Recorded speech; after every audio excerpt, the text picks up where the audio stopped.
Hello there, it's Eddie of Flugel here, and welcome to part 9 of My Dodgy Life. Yay!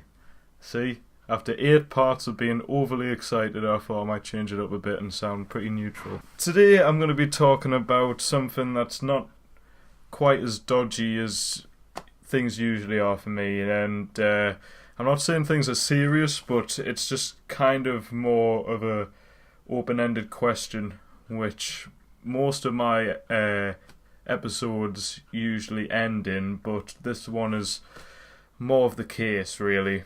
And the topic is basically about trusting strangers. Some of you might know I am doing work at a cooperative that's local to me, and obviously a lot of it is talking and dealing with strangers. Now, I know for the most part, usually I'm talking with people for the most a minute or so, and obviously the topic isn't really a topic when I'm talking with them. It's usually about them buying whatever goods they're wanting and then going. But obviously, this is me, I like to talk with people, and I've been there for nearly a year now, and because of this, if we have regular customers, it's gotten to the point where I've become pretty friendly with people.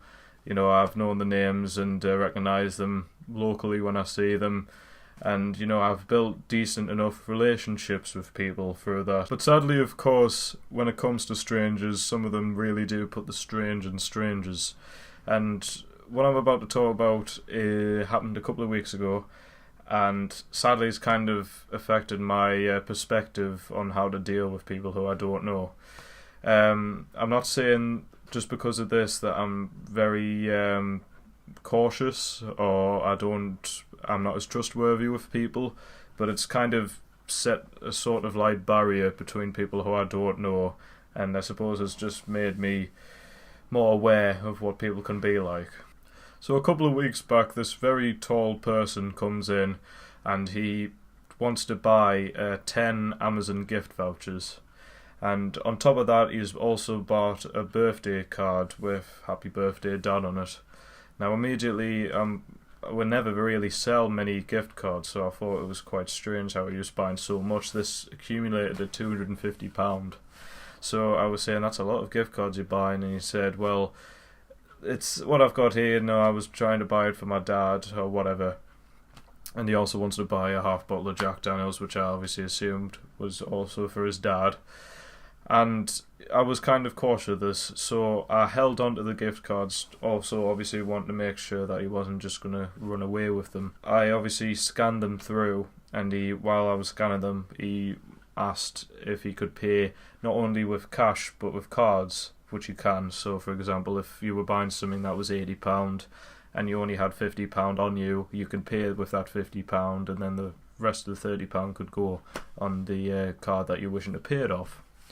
So I said, yeah, that's fine, and he goes away saying that he needs to get more money out of his car, and he never returns.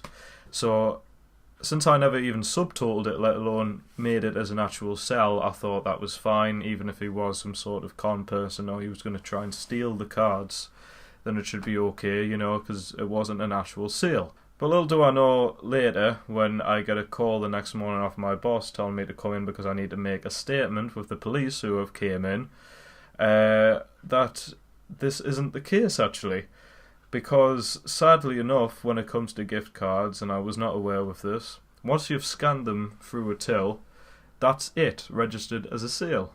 So poof, that's £250 gone. And as much as I could guess and maybe assume that it might have well been a legitimate sale, you never know.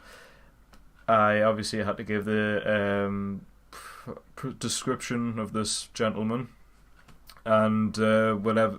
Apparently, he might have been doing this to other shops. So that's it. I mean, you get people like this who just don't care. Of course, whether you're doing your job innocently enough. At the end of the day, the only thing that's really affecting is me, because that money could be made back. And it's not the fault of the actual company itself that I'm working with.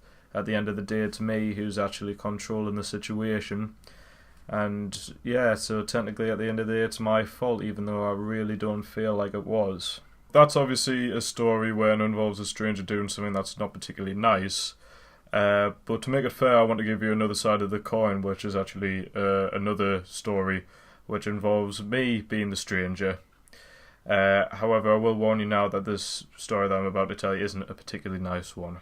So around a year ago, I got off the bus one night after with a few friends, and practically immediately when I got off the bus, I see a cat lying down, clearly worse for wear. I tried to check if it had any sort of physical ID of some sort, but it must have been microchipped. And although I couldn't tell if it was breathing or not, I didn't know if it was still alive. But of course, I didn't have a working phone. My phone had died on us. So this is kind of another important story, because it's important to tell you that it doesn't matter what sort of circumstance you could be, you really need to have your phone charged, because you don't know what sort of emergency you might end up being in. I thought it was vital that I contacted someone immediately. So what I did was I went onto the road and I thought of flagging someone down. And of course, this is me being a stranger here, because it's at night time, and as all you know, you could be driving down somewhere and you just see this person's flagging you down. Could be any sort of maniac. So yeah, obviously a lot of people drove past not thinking anything of it, or thinking of something of it, thinking, what's that mental case doing?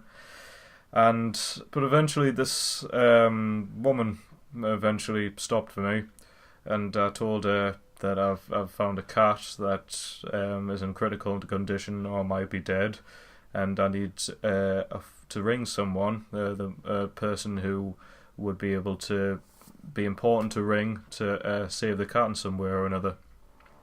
So thankfully she did actually not only stop, but she looked up on her phone the best person to call, which was some sort of animal care rescue place that looked after any animals that had been knocked over or in any sort of critical condition.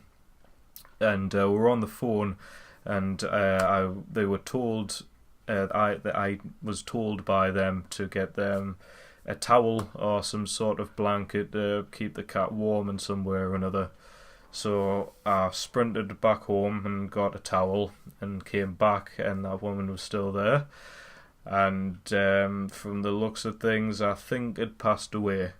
It kind of affected us quite a lot, because I don't know if I actually could have called someone immediately if I had a working phone, and I might have been able to save the cat. That's kind of a regret, but I don't know. So that's kind of my stories. Sorry it's not the lightest of stories, but I think it's a one that's been affecting me quite personally recently. Obviously kind of putting my job on line. Obviously those are stories of where it involved me dealing with a stranger who could have been an honest Joe, but ended up obviously doing something that wasn't as nice. To me, being the stranger and needing some sort of help, and you either have the passers-by who kept going, or you had that nice woman who actually stopped and saw what I needed help for. So I'd like to know if you've actually ever had to be put in a situation where you've had to help someone in need, and your just thoughts of trusting people who you don't know too well. So that's it. Thanks very much for watching, and hopefully I'll see you soon. See ya.